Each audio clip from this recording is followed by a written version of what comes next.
and they make it seem like you can buy a pallet and then make 10 grand like that month. And that's just not how it goes.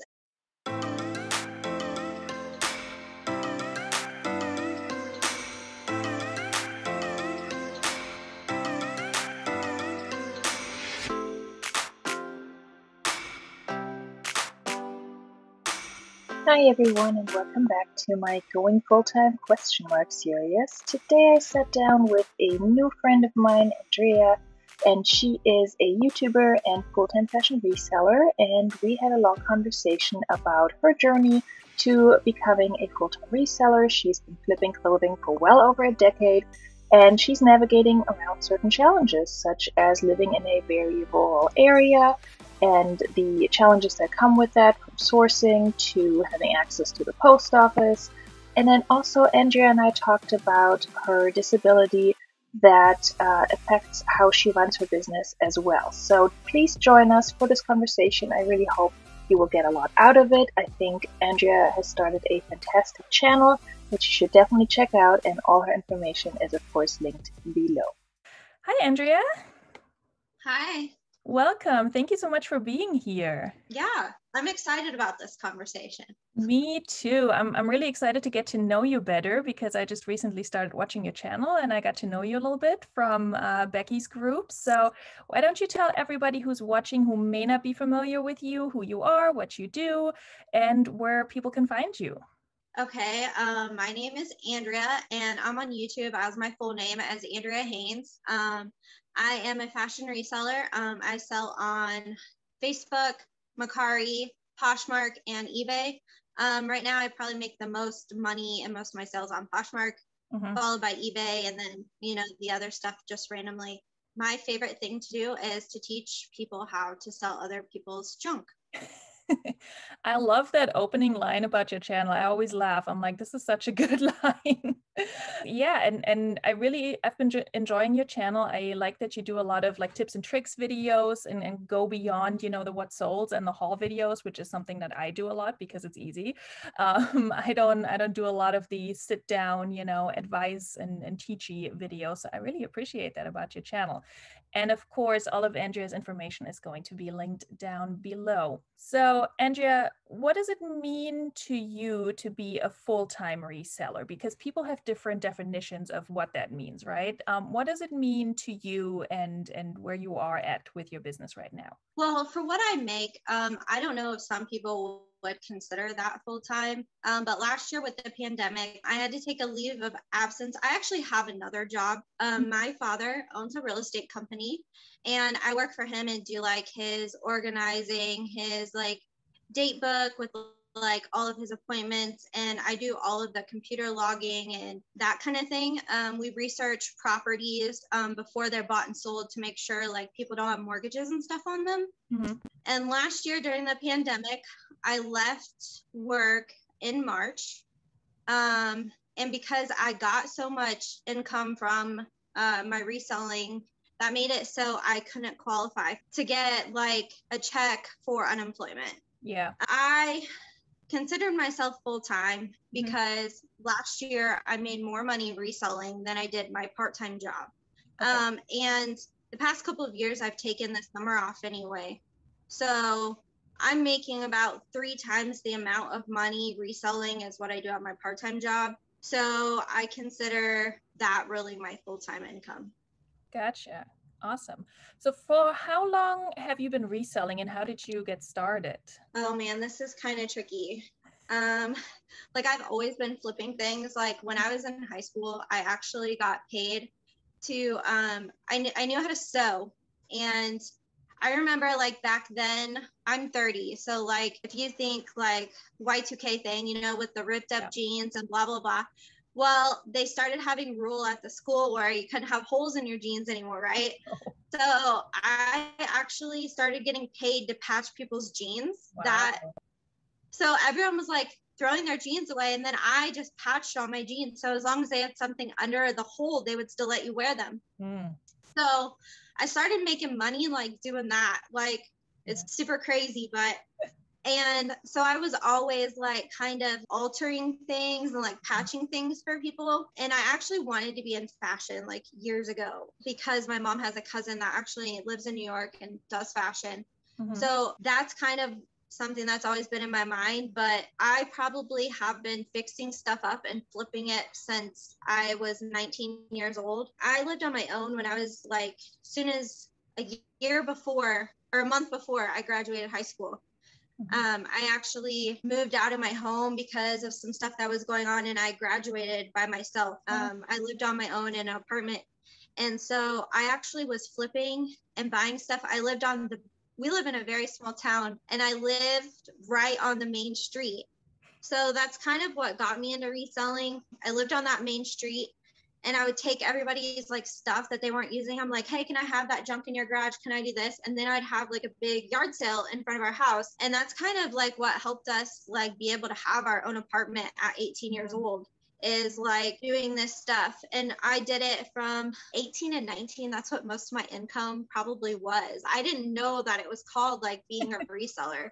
Right. Because I lived on my own and had an apartment, and my landlord would actually let me clean out houses and like keep the stuff. Wow. So awesome. I started just like flipping everything. And furniture, I was real good at like painting furniture and stuff. So I quickly did that. And over the years, I had a full-time job for like 5.5 years, but it was very stressful. And then when I left there, I worked 2 jobs. And my night job was at a department store. And then I worked at Carson's, and then they went out of business. So then I went to go work at Kohl's at night. And then I started like, really, what am I making here? Like, how can I make money without having to be here? And something that I've talked a little bit about on my channel, a couple years ago, I got diagnosed with a severe autoimmune disease. So they were telling me it actually attacks my spine. So at that time, they were telling me to stop working, like completely stop working. Don't work. You can't be on your feet. You got to figure out what's going on with your body before we can like do anything else. So anyway, at that point in my life, I had like this whole thought to when I was younger, where I was just like flipping stuff on the sidewalk. And so a bunch of people like gave me stuff, and I was like watching some YouTube videos, and I stumbled across one of the first resellers I think I started watching was Shilene Sean, and I found her channel first. And I think I was a little bit started in my journey then, but then I just really started like going full at it. And every year it seems like I've gotten farther and farther and started making more and more. At one point I did take like that part-time job at my dad's office to try to like supplement my income. But I have periods of time where I'm super sick. So it's hard for me to have a regular job where I have to worry about if I'm going to get fired. Or if I have to take a leave of absence, and you never know what could happen. The reselling thing just really like drove me in. Like, if I would have known when I started my career, like if I would have known that I could have made as much money as I do now, I would have never went to work. Like, I just had never heard of that before. We kind of live out in the country, so there is a lot of like flea market areas and stuff you can do, but to me it was always like pretty bad junk. Like, I always see the flea markets on YouTube, and that's not what the flea markets are like here. I mean, it's like some rusty horseshoes and no clothes or like shoes or anything. I knew people made a living doing that, but I guess I never knew that people like actually just resold clothes. I pretty much have been on every spectrum of reselling. I had an antique booth for a while, like flipping furniture and fixing up furniture, and realized that that was way more work than just flipping clothes and hard goods and like small stuff. So this is such an interesting story. I didn't know half of that. So I really appreciate you sharing that. So it sounds like, you had kind of 2 sides to it. On the one hand, you were really interested in fashion, but on the other hand, you had all this experience flipping just pretty much anything that people gave you. So at this point in time, how much of your business comes from clothing and how much comes from hard goods and anything that's not clothing, basically? Actually, Kay kind of inspired me to get back into like hard goods and stuff. Like, I actually started selling, I haven't sold on eBay in long time. Like I did when I was like 18 and 19. And then I got back into it a couple of years ago when I found Poshmark, and I got scammed by like $700. So I stopped using eBay. Yikes. Yeah, that was about 2 years ago, maybe 3. And then I started back on eBay this year. So my hard goods is probably not very much, probably like 10 or 15% right now. I do get a lot of video games recently given to me and some like knick-knack stuff. And I still have a ton of antique stuff that's in my garage that I'm going to slowly list. A lot of that stuff I'm probably going to have to do Facebook because it's like so big, some of it. Right. And I don't know why I held on to it this long. I probably should have, because I closed my booth 3.5 years ago, and it's just been sitting here. The eternal death pile. Yeah. When I first started getting more in reselling, buying like huge lots and like pallets and stuff, my husband was like, oh my gosh, this is going to be like the stuff in the garage. His favorite thing to say to me is, if I don't make it as a big reseller, I will make it on hoarders someday. I was just about to say, it's such a fine line between hoarding and reselling. So you mentioned your husband, and you also mentioned that you're dealing with health issues and such. So in your reselling career, but also in your daily life, what does your support system look like? And then also when it comes specifically to reselling, do you have any help with it? Do you have virtual assistant, or is anyone working with you on the reselling business? Well, most of it is done by me. I do have my best friend helps me here and there, which it's summer now, so she's probably going to make a cameo in some of my videos because she's my garage selling buddy, so that's just like us. But my husband helps, but he doesn't like to help, and he doesn't enjoy to help, and it's just not his thing. He usually is helping me dig to find something that I lost, to be honest. Like, he has a better eye and he has more patience than I do. So if I can't find something, I'm like freaking out. And then usually he's better at finding it than I am. Well, that's nice. Lily can read, like if we're in the thrift store, like Lily can read, like she's 8. So she knows like the brands that I get. So like if she sees something, it's like, hey mom, it's Free People, do you want it? Like he can do that like when we're at the thrift store, but most of like the day-to-day stuff is definitely done by me, like all by myself. And like I use lists perfectly and stuff like that, so that's always helpful, but I pretty much am a one-woman show. Yeah, same. It's nice that you can have your daughter involved a little bit. My son is still too young for any of that. He would not have the patience. He's almost 5, so he would head straight for the toy section and not let go until I buy him something. Can we talk more about, what it's like for you to be a mom and be a reseller and a business owner and having your own small business? Because I can very much relate to that aspect of it. And I know a lot of full-time resellers, there are parents, and they navigate around having kids and kids' schedules, and the whole pandemic and homeschooling is a whole different story. But do you think it's, again, having reselling as a career and the freedom that comes with it, do you think that's an advantage, especially when you're a parent? But on the flip side, are there any challenges that you feel like you're facing when it comes to, how you run your business because you are a parent and you have responsibilities for another small human? My daughter is kind of at the age now where I'm kind of out of that. But then sometimes when I'm really working on something, especially like the YouTube side of it, she'll be like, Mom.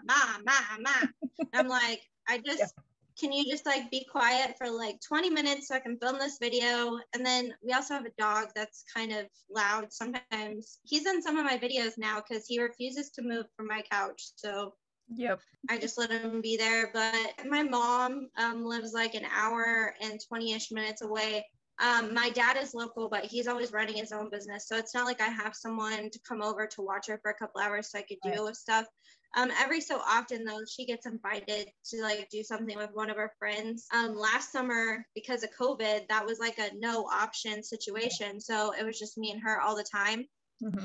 And I did get burnt out a little bit from the day-to-day grind because during COVID, I actually was doing better sales. I don't know about you, but last year I had better sales than what I'm having this year. And so the day-to-day grind stuff, it was a lot heavier last year than this year, like me trying to fit everything in. The good news for us is that I live in like this little small town, which I tell people this all the time. It's crazy. We do not have mail here. That we is have so wild to me. Well, it's like an abandoned military town. They built a dam over on, there's like a river that goes through here, and then there's like a dam, and there's a small town. There's only like, I think our population is like 100 and something.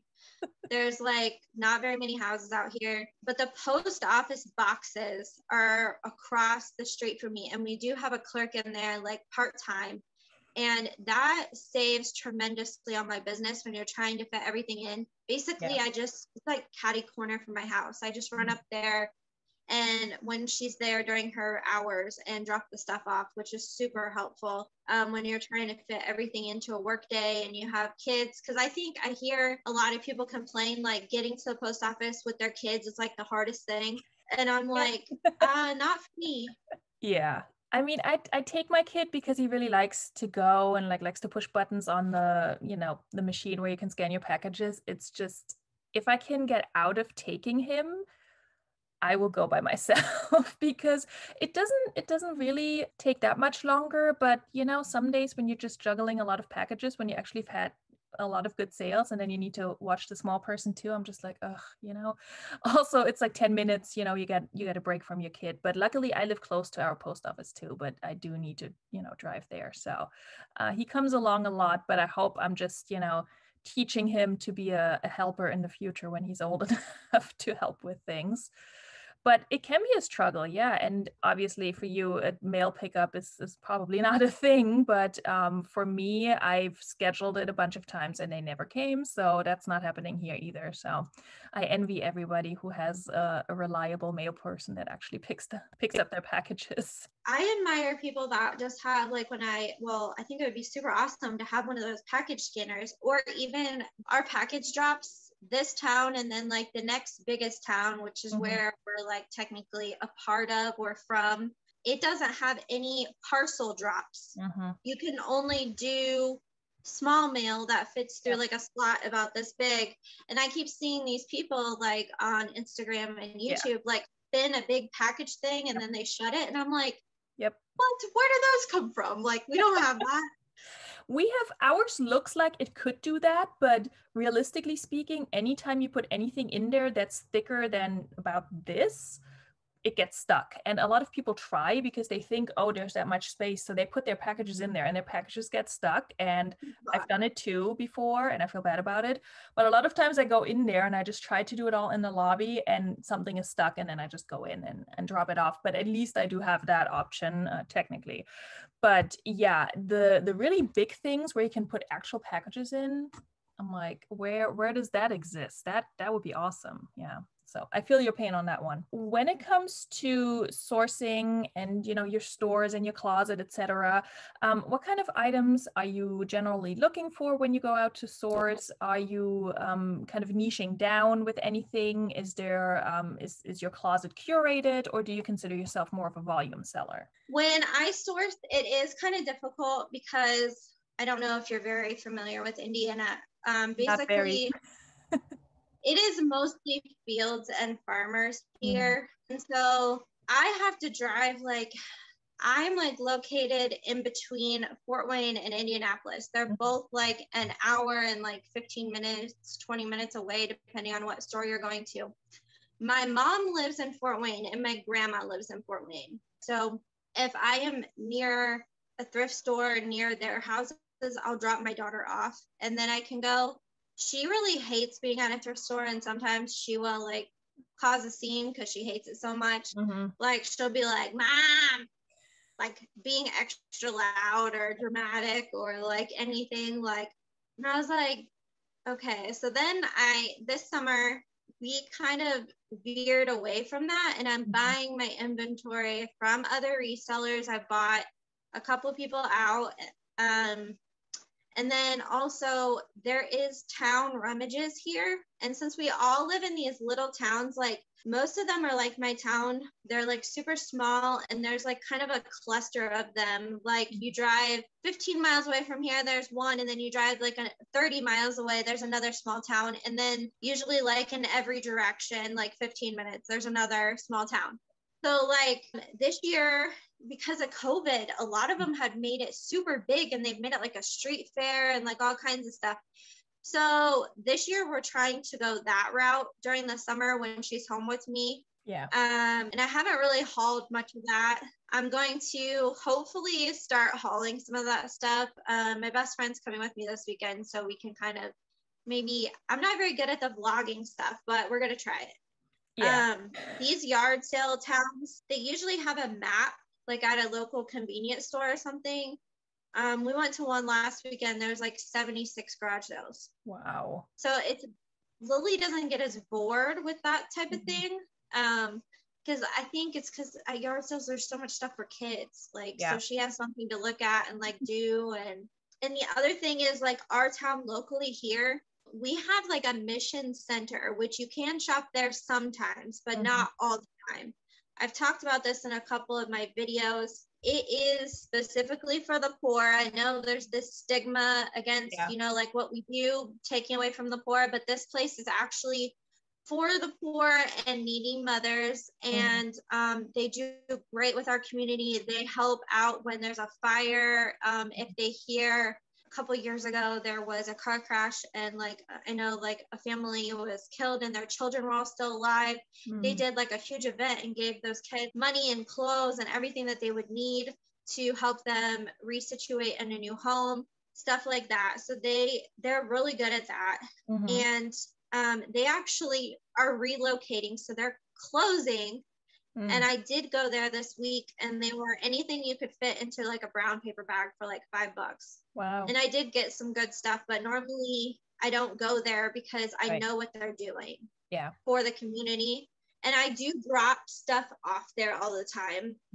Like if there's something that, like if I get stuff given to me that it may be cute, but it's not something that's going to sell and it's in perfect condition, I definitely donate all my stuff to them because they help the community in so many ways. But that's the only place that we have as a thrift store. We had a Salvation Army, and during COVID, they went out of business because so many people threw their garbage outside the Salvation Army. They had to pay tons. I heard from one of the girls that was helping there as a volunteer that they paid in 1 month over $8,000 in fees for dumping because a lot of it was like illegal chemicals, tires, toilet. So that Salvation Army went out of business. So now there isn't even anywhere near me until I go about 45 miles. Do you have a bins location anywhere close by? The bins in Indianapolis is like an hour and 30 minutes from me. If you watch Hope, that's the one that she goes to all the time. Nice. And we've talked about meeting there. I've only been to the bins twice, and both times I went, it was a horrible experience. I walked out of there with like 2 things. The one day, like someone's kid was like throwing up there. Oh no. And I was like, okay, I can't do this. Like I can't. So me and my husband like left, and I think I got like 4 things. And then the last time I went, I got 1 bag of stuff, and then I washed it, and like 3 of the items fell apart like they were dry rot. Oh God. They like shredded it into pieces. So I don't know how she finds good stuff in there because every time I have went, it has been horrible. I really wish that there was like, and then the bin pickers go there too. And I'm like, when I found out about their channels, I was super excited to go to the bins because I was like, oh, this is going to be so awesome. I'm going to get so many good things. I'm going to like totally knock this out. It was no. Oh man. It was not. What a bummer. I watch everybody's channel, you know, in other states, because I don't think, I mean, there are a few resellers in my area with YouTube channels, but a lot of them source different items from me. So I haven't really seen anyone, you know, actually filming at my bins, which I'm fine with that. But yeah, I'm always so jealous when I see, you know, like Jack and Ryan and Hope and the brands they find. I don't even find those in the thrift store, let alone the bins. And yeah, so I can relate just walking out with a small bag. Yeah. Yeah, like I don't know how they, I think Hope told me that you have to go like on a weekday, which I was there on the weekend both times. Yeah. And that you kind of have to get there early morning and just like do the whole day thing. Yeah. But because of my back too, that might not work for me. Yeah. My favorite thing, honestly, now is get stuff delivered to me. Yeah. And I have bought pallets before. I've literally bought and done everything that you can think of at this point.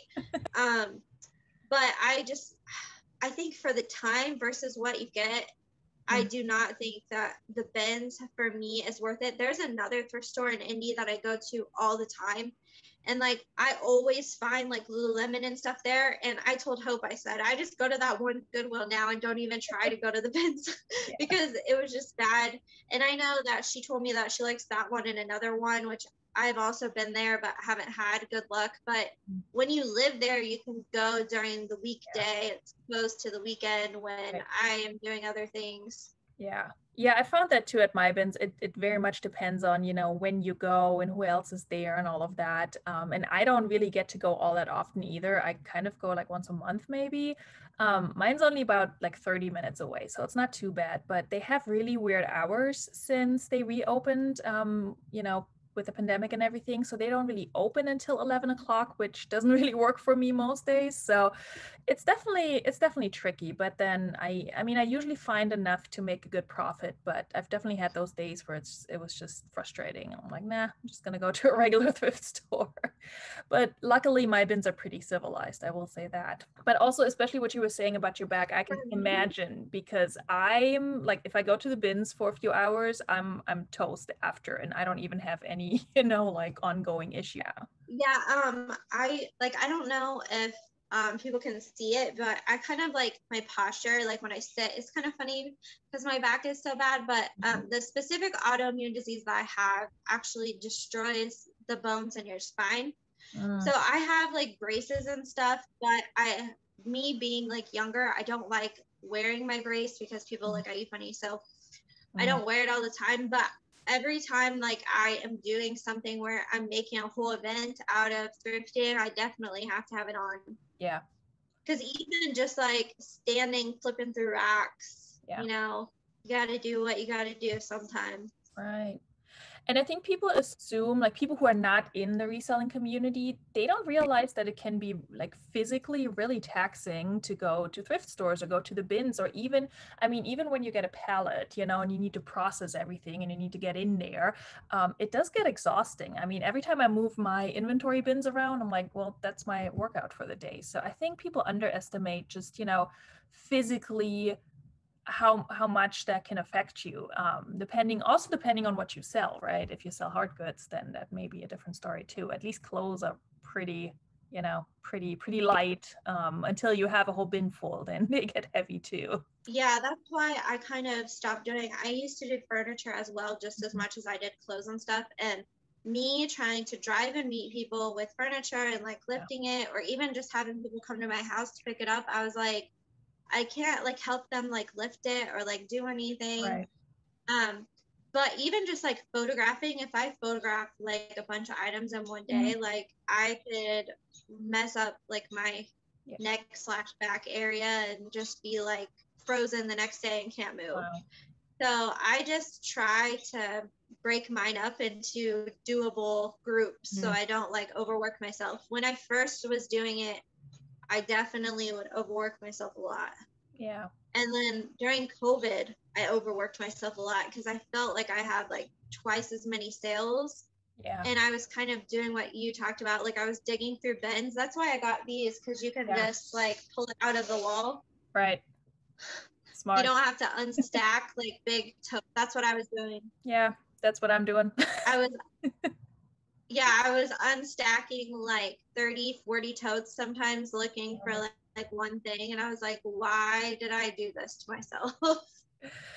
Yeah, that's one pain point of mine too, where I'm like, I need a better inventory system and I need a better setup. It's just right now, it's not something I want to invest time and money into, but it's definitely on the list. Yeah. And like you said, with photographing, I remember at some point I spent like several hours photographing like 50 pairs of pants and jeans in one night. And I went to bed and my back hurt for like the next 2 days. And I'm like, how is this so hard? So I think that was the time when I realized, okay, I need to stop doing flat lays because flat lays are just the worst for your back. No, there's just like a big thing with flat lays for a while. Like everyone was doing them, and they're definitely not healthy for anyone's back, I think, over the age of like 25. No.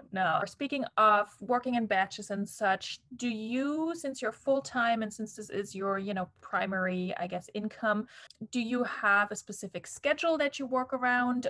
Or did you put yourself on a schedule when you decided to go full-time? Or is it more like, okay, I do what I can when I can do it? And how important do you think is it for somebody who wants to go full-time to put themselves on a schedule? Okay, so I'm probably going to be the opposite of what everyone does. I actually have a real problem. I have ADHD. Mm-hmm. I don't talk about it much because of the stigma. There's been period of times where I have taken medicine, but currently, since the last 10 years, I haven't been on anything. And I think I was on it for a little while as a child and was not on it for most of my life. So like for me, when I am trying to make like a point schedule, especially like using a calendar book and like doing all that, and I have these big desk calendars and I would try to map out the scheduling, it would stress me out. Yeah. And then I found that I would get more sidetracked the more stressed out I was. So I kind of just do my stuff whenever. And my husband it's better when he's home because like on the weekends, he'll be like keeping me on task. So I'm not like getting distracted. But anybody who knows me has no idea how I run a business because I am like super scatterbrained and like I can tell you where something is, but then someone else is looking at a big mess and they're like, what are you doing? Yeah. So like for me, I found as long as I can get at least 20 to 50 listings up every week, that I will do okay. And as long as I take a few pictures here and there, I have so much in my closet now, I'm still going to get those regular sales. I see these people that have these huge analytical, like mapped out like algorithms on how they do everything and how much time it takes them and breaking it down by like their time equaling money and all that stuff. Like that is not me.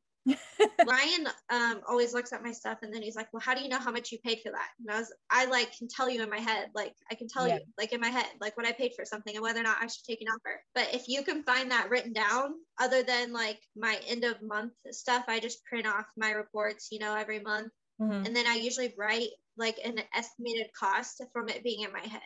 Yeah. Because I tried to put it all in Excel and use the calculators and do all that, and it just messed me up. And I tried to like allocate like 2.5 hours every day to me specifically working on specific tasks, and that totally messed me up either. Like I'm probably the opposite of everyone else. Like I just kind of free flow. I'm very laid back, and the least stressed I am, the more accomplished I am. Right. So if I'm trying to like stress about, like last month I did the 500 listing challenge, which I'm getting ready to do a video on updating everyone since I didn't finish it, but like I didn't make it. I listed like 300, I think, and 75 items. And that's good though. Yeah, I was pushing myself because I wanted to see if I saw a huge increase of sales. And by the way, my sales were the same. Wow. So, but May might not be the best month because it's not a month where people usually make a ton of profit.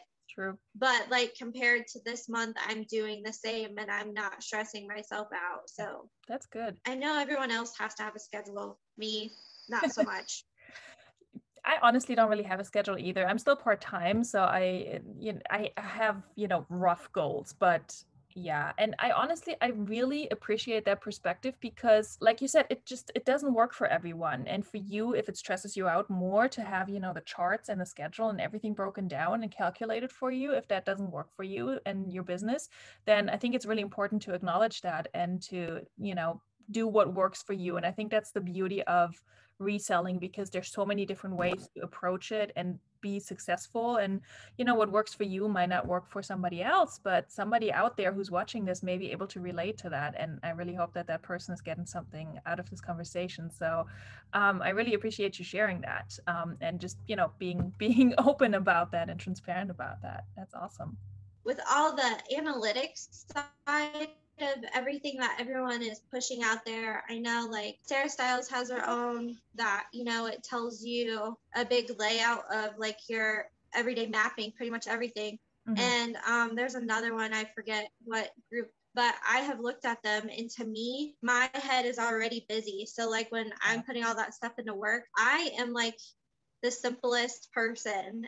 And like I had a professor one time that, what is it? Like, keep it simple, stupid, or whatever. Like he would just say that all the time. He's like, just keep it simple, stupid. And so then when I'm trying to overanalyze like really what I'm doing here, mm-hmm. and especially for people that are just starting out, if you think that if someone's just starting out and then they watch a video of someone saying, look, I list like 150 items a week and I make this much money and blah, blah, blah. Yeah. Everyone is different. And I think that too kind of puts a spin on it. Like there's been people that have literally quit their job thinking, oh, I can make $3,000 a month just selling stuff on eBay, but they don't realize what it takes to get there. Like they're just watching the basics and they're not thinking about these people have a team to help them list 150 items. If you're by yourself, you really need to keep it more simple, especially when you're first starting out, because you also might not sell those items very quickly that you're picking up, because as we all know, when you're starting out, you know nothing about reselling, and sometimes you pick up crap, right? Yep. You pick up crap that you have for a year. So maybe even 3 years, who knows? But like, if you're picking up something and you're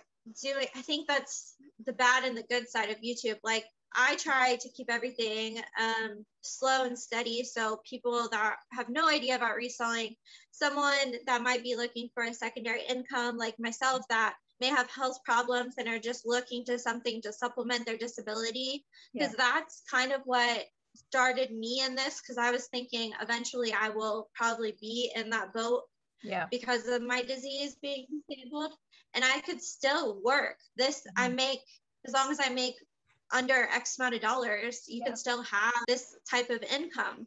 Right. So like, especially disabled people that are trying to earn a lot of money, they can't whip out that many listings. And so like, for me to just keep it real and simple, that's like my whole goal, even if I'm full-time. Yeah. And I think that's really important because it, like you said, that's sort of the good and the bad of YouTube. There's a lot of information out there, but it also can get so overwhelming. I remember being incredibly overwhelmed in the beginning when I first started, and I started off really slowly, and it wasn't even, my plan to even become a part-time reseller. I was just like, all right, let's just try this out for some extra money. And I remember being in the thrift store and just thinking about everybody I had watched on YouTube who knows all these brands and knows what the labels look like. And it took me forever to get through one rack, but it's such a learning curve. And I think it's so important to talk about those, those early days when you just don't know what you're doing and when you do make mistakes. And like you said, we all have stuff in our inventory probably that's a year old or older, and that's just not selling. I know I do. So I think it's really important to keep mentioning that for anyone who is just starting out, so that they don't get discouraged. It's normal, and we all make those mistakes, but then we learn from them. And it's just not realistic to go into this and immediately, expect to be making a full-time income. And that's also why I'm doing the series, because I want to keep it very in terms of my journey and where I'm at, and why I can't just, quit everything, not look for, a salary job right now and just say, okay, I'm just going to do this reselling thing full time. That just doesn't work for me and my family. And I would imagine it doesn't work for a lot of other people either. And they may be getting the wrong impression if all they see are the success stories and where people are, several years into this, and not where they are at the very beginning. My very first thing that I tell people too, like, is to watch that thing that Amber Resells did, where she talked about what do you consider as a 6-figure income. Mm-hmm. Like, yeah, I can sell $100,000 worth of stuff this year, but I may profit only 20,000. Yeah. So what's the point of doing that? And a lot of people, I think, especially when like the pallet buying got big, like with B&G trading and like those secondary stores, because those stores, what people don't realize, those are not buying, that's not really wholesale. Yeah. They are actually a third party. Mm-hmm. Like you can actually contact, which I know because I've done this, but it takes years till you get there. And my very first pallet, I lost money on. I bought a pallet direct from Macy's last year. Well, I haven't lost money, I guess. I've broken even and I still have tons of stuff. Like it didn't sell right away and I still have all that stuff. Yeah. So like when you have people buying into these box companies, like quitting their job and then spending, let's say they have so much money in savings and they contact like Jomar or like B&G or someplace and buy a whole pallet, or like Quick, is that the one that everyone's having the problem with now? Quick Lots or whatever. I think so, yeah. There was like a big ordeal about them. Yeah, but what they don't realize is when you're buying liquidation and full sale, you also get all the crap that you got to dig through and throw away. Like probably like only 50-60% of it is sellable unless you buy a lot that is saying that they had too much on hand. Then it would all be new and tags and sealed in the bags. But those pallet lots go for $20,000 sometimes. So that's not realistic. No. And these people, I feel bad because reselling has gotten so big, especially on Instagram.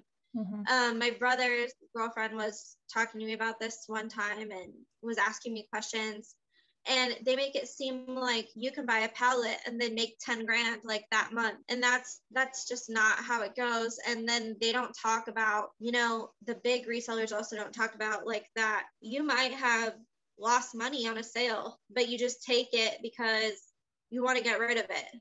Yeah. Like, oh, I paid up for this Free People hoodie that I've had for 2 years and I paid $10 for it, but I'm going to sell it for like $12. And then after fees, I don't make any money. Right. So I think that is important because no one talks about that. Yeah. And I think that's a complaint I've seen, in certain Facebook groups that people have said, well, first of all, there's the whole thing that resellers on YouTube ruin it for everybody else, by putting all of our information out there, which I don't agree with. But there were some people who made the point that, well, all we see is the haul. And then, sometimes in the What Sold, people will talk about for how long they had an item and how much it cost them and if they lost money or not.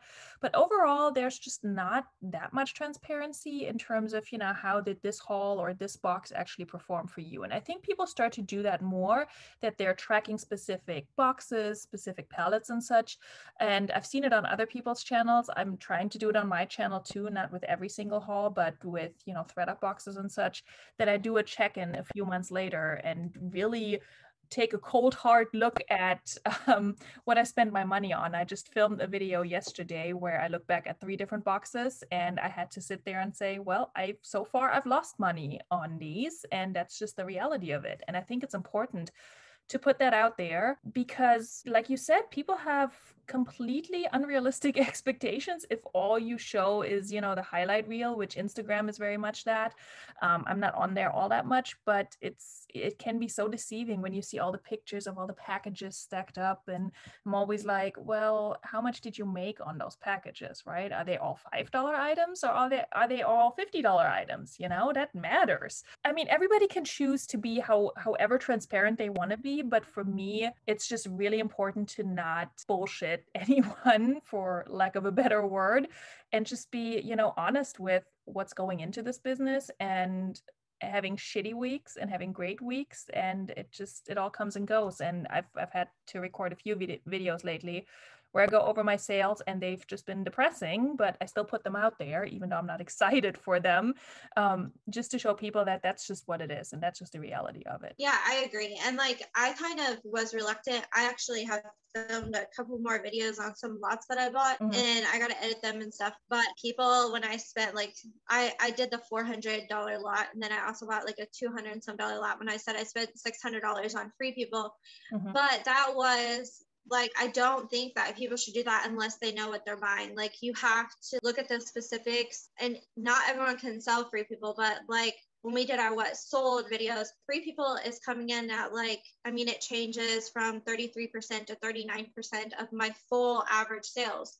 So like, that is not a brand that I find around here. I actually usually source that like online, or occasionally I'll go to a bigger city and I'll catch a sale where I can get like a bunch of it. But I buy that stuff when those things do pop up on Jomar, because they do well for me. And also, I'm not saying that they'll do well for other people. And I should have probably, when I said that in my video, I should have put a disclaimer in there, because after I filmed it, my husband was actually like watching it, and he's like, you need to tell people that the very first Free People thing that I ever found, and it is a very cute shirt.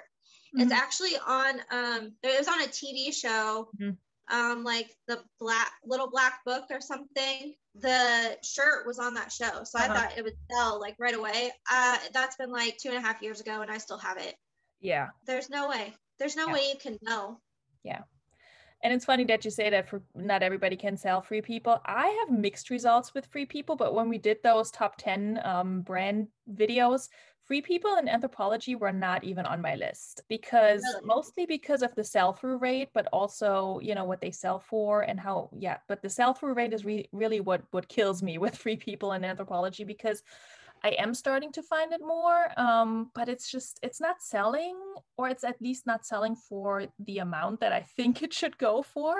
But again, because I was watching so much YouTube in the beginning and everybody was talking about Free People and all the Anthro brands, I still get excited for it. And then I'm like, well, wait a minute, Veronika, you should probably not pick this up. So every time I leave Free People or Anthropologie behind in the thrift store, I'm like, I feel weird about this, but I know it's probably for the best, because they just, it's very saturated. And I never got a pallet or anything like that, but I did a little bit of, you know, the back stock liquidation.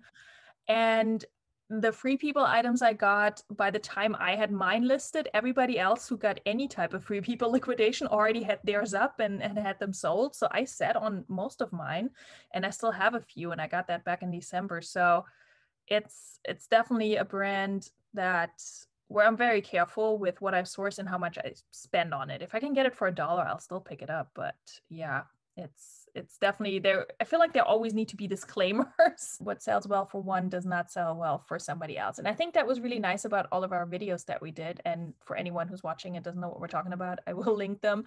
It was so interesting to see how different all of our lists were, and how different our approach was to, you know, what we consider our best selling brands, right? Whether it's the highest amount or what we've sold the most of. And I think that's one area where I would say definitely look at your data and learn from that. You know, even if we don't like to look at our data, I don't like to compile data. I like to look at it, but I don't like to pull it all. But that's definitely something where I was like, okay, well, this is actually a good brand, and I didn't realize it was performing that well for me. So maybe I should pick it up more. Like Columbia, for example. I'm like, oh, this actually does really well for me, and I pass it a lot. I can't sell Columbia worth anything. Like, I have so much Columbia, but too, the other thing that I think people don't talk about a lot, and I did it too. I didn't tell people what I did for a living, which, like I said before, that was a huge mistake, because there's no thrift stores here. Yeah. So like, I had this opportunity to get stuff for free.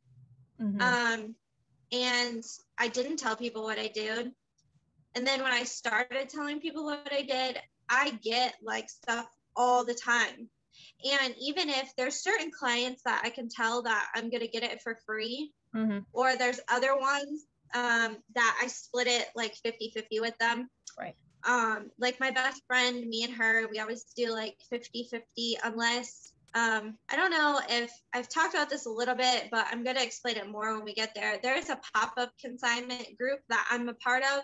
and they do sales 2 to 3 times a year.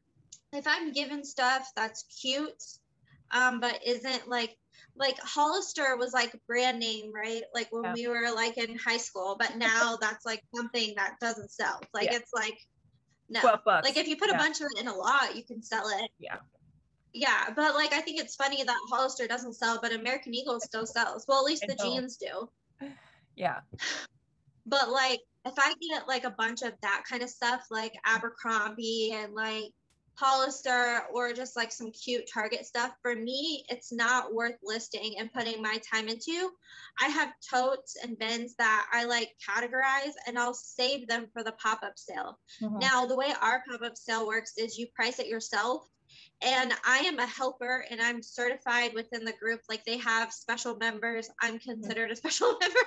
Not that I should like take credit, but it's because I help there. Right. So then they only get 25% of my stuff that sells, and I get 75%, which I think is way better than the other pop-up sales that I've seen advertised in the area. So that kind of stuff that I get for free, I hold back for that sale. I don't waste my time listing it. Right. And that's another way that I get rid of stale inventory too. So I'm not having all this inventory that I'm not making money off of. I've definitely lost money buying the wrong thing, and people don't talk about that enough. And even like the marketed, I think there's so many marketed companies that are targeting people to resell on Instagram. It's crazy. They don't know that they may be sending you 20 tops that are new with tag, but what if it's all like INC from Macy's? That's not going to sell. And if it does sell, it's going to take like a long time. Yep.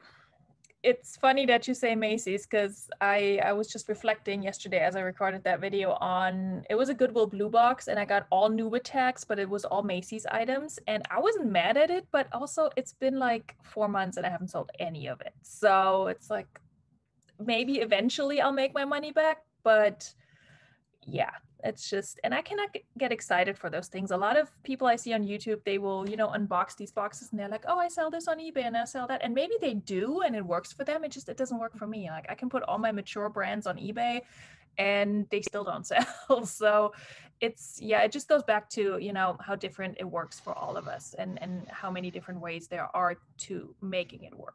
I do have 1 or 2 more questions as we're wrapping things up. So what is something that you have achieved in your business so far that you're really proud of? And then also, are there any specific goals, any specific plans that you have for your business, or maybe for your YouTube channel going forward, maybe for the next few months or the next year that you're working towards? Oh man, that's kind of hard. I think overall, I'm pretty proud of like my whole life in general, because I live in a small town that there's a lot of hardworking individuals here, and a lot of farms, and a lot of manual labor is common here, like factories and stuff. And I'm proud of myself for still working, being able to work with my condition, and finding ways to navigate something so I can still make money. And then all of this I have built from obviously the ground up. Yeah. And I think that also it's hard to say, like in my situation, I moved out of my home when I was 18. So like the rate of people that don't end up like on drugs or, you know, that kind of thing in this town, for people that have like that kind of thing, have moved out on their own or maybe didn't graduate, that is very high numbers around here. Like they ended up on drugs or something like that. So like for me to be able to be out on my own from a young age, and then be able to develop like this hustle mentality where it's like, no matter what, I'm going to make it work. I'm going to get my bills paid. I'm going to figure this out. Because at the end of the day, like, I feel like it's easy to throw excuses out there. People will say, oh, like, I can't do this today, or I can't do that. And I'm like, you're literally looking at something like, and just walking away from it. Like, you got to push yourself. It's not easy, but when you're building something, you just, once you get back there, and even though I'm not quite where I want to be, but once you get to that point and you look back and you're like, I did this all on my own. Like, I'm doing this on my own. And I think there's some kind of pride you can take in that. I don't know, maybe that's just like old school, but definitely like my man. Mm-hmm. I feel like people give up too easy now. Like if they run into something super hard, I always had like, I knew like if I don't do this for myself, no one else will. And I think sometimes you have to put that mentality to anything you do. Like reselling isn't easy. Like you think people think it's easy. Like we just go to stores and that all the stuff is clean. Like they don't know that sometimes we buy stuff that's got holes in it, or you might have to clean it. Yep. Or like sometimes you may have bought something that you thought was worth X amount of dollars and it's not anymore. Like, like those are bumps in our road that we have to get through. It's not easy. I definitely agree. Yeah, I've mentioned this before too, and in other conversations that I had. It's so much harder, you know, than what people think. You know, I think people assume you just grab something, you throw it on the floor, and you take a picture, and then you make money off of it. And I'm like, no. There are so many steps in between. And so with that in mind, I really do appreciate, you know, YouTube being out there and people talking about it. And not that it's the hardest job in the world, but it's also not, you know, that easy or as easy as some might, you know, think. So are there any specific goals that you have for your business or maybe for your channel? So as I mentioned earlier in this conversation, I don't talk about, this is kind of like a more personal, like, conversation, but I try to stay away from my disease on YouTube. Yeah. Because it's hard to understand and it's very confusing to other people that have never heard of it. And I'm no doctor to try to explain it. Right. I mean, yeah, I have it, but it's actually, in Indiana, almost 60% of the jobs here do not have health insurance. Because we are a farm area. And even though the Obamacare Act made companies have to get health insurance, if you have less than 30 employees, there is a loophole. Right. And when you live in these rural areas, like I've mentioned, our town population is like 100 and something. But if you go to the next nearest town, which that's the county I'm a part of, our population is somewhere like fluctuates from 10,000 to 13,000 people. And there is not many jobs. It's mostly farming jobs and like small hometown, like just mom and pop stores and businesses. And they can't afford to pay half of the health insurance. And we have to buy ours off the marketplace because even though my husband has a very good job, they do not have health insurance. And that is definitely really common. So I have my disease, and part of where I want to get with my reselling is I want to be able to self-pay for some kind of out of the book practices. I like therapy and needling, and some other stuff that I need on my back. I would really like to be able to pay for that every month. If I could get cupping and needling done on my pressure points on my back once a month and be able to afford to do that regularly, that will really help with my health. Yeah. And also, my insurance pays for X amount of physical therapy visits every year. And then, of course, when you hit those, then you are considered self-pay. And I would love to be able to afford to do treatment and all that year round. So like, that's kind of where I'm at, like wanting to build my YouTube channel. That's why. And I really want to start talking about that more because when I made my YouTube channel, I wanted to make it for people like me. Like, yeah, I'm fun and I'm silly and I got jokes all day. But the other side that I want to put out there is that people that are at this point of where they don't really qualify for disability yet, but have very debilitating diseases. Yeah. Then this is something they can do and they can make money, because when you're in that kind of state, there was a part of my life where I was in that state. It makes you depressed where you can't work and you can't be like everyone else. And reselling is such a good outlet for people. I have a friend that has Crohn's disease and she's dabbled in reselling a little bit. And I think that's because it's easy work for us, like compared to us not knowing when we're going to be sick and have to miss work. Yeah. So like my overall goal is to be able to kind of, I want to talk about that with my YouTubers. I want to tell them like, hey, this is me. And I was told at 30 years old that I wouldn't be able to walk. And I turned 30 this year and I'm walking. And I found this crazy way to make money on the internet. And I'm just like, I really do love it. Like, I can't even say it without smiling because I like it so much. So like my goal is to really like help those people. And then if I can help, if my YouTube channel and my reselling can get me to pay for those extra things for my health, so I can be walking at 40, that is like my overall goal. And why not like do it all in one? I don't know. Maybe I'm crazy, but no, I absolutely love that. That is such a good goal and just so amazing and important. And I really hope that it's all going to go well for you. And I think it's a really important motivator because, you know, a lot of people pick this up for fun or just a little bit of extra spending money. But when you have, you know, a serious motivation behind it, and health, I think, is a very serious motivator for why you want to be successful. But in the process, you also enjoy what you do. I think that's so important. And I absolutely love that. And I think it's a great goal also for your YouTube channel because you do have that platform and you're building that platform. And I think people out there would be interested in hearing about it. So I will be your biggest cheerleader on that one and you know, support you in that. I think that's an amazing goal. I love that. Yeah, because I really do think like there is a lot of people out there that are like me and they don't know what to do because when I first got sick, I applied for disability thinking that I would just qualify. And because I took an intelligence test and I took all this stuff. And they were like, well, did you go to college? And I was like, I went to summer college. But then I was having health problems even way back then. And when I took all the testing and everything, I was too smart. They said that I was too smart and that I had a little bit too much mobility. And I was like, really? Your intelligence matters? And they're like, yeah. Wow. And then they're like, well, you could do a desk job. That. But then, yeah, like I had to take like an hour, 2 hour long like test thing. And I don't know if that's for all states because disability is by state, it's not federal. So, you know, it could be completely different testing, but I'm not quite as disabled.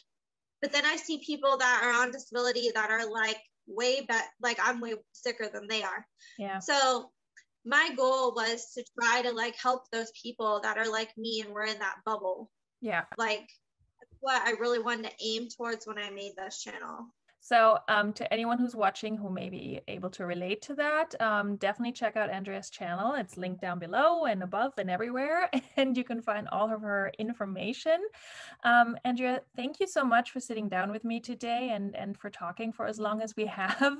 I really appreciate your perspective and I really appreciate your input and sharing so much of your life and your journey to become a full-time reseller and how important it is and your motivation behind it. And yeah, I'll be so excited to keep following your YouTube channel and seeing more of that journey on there as well. Yeah, and we'll have to do something else like later on, like some other type of collab thing.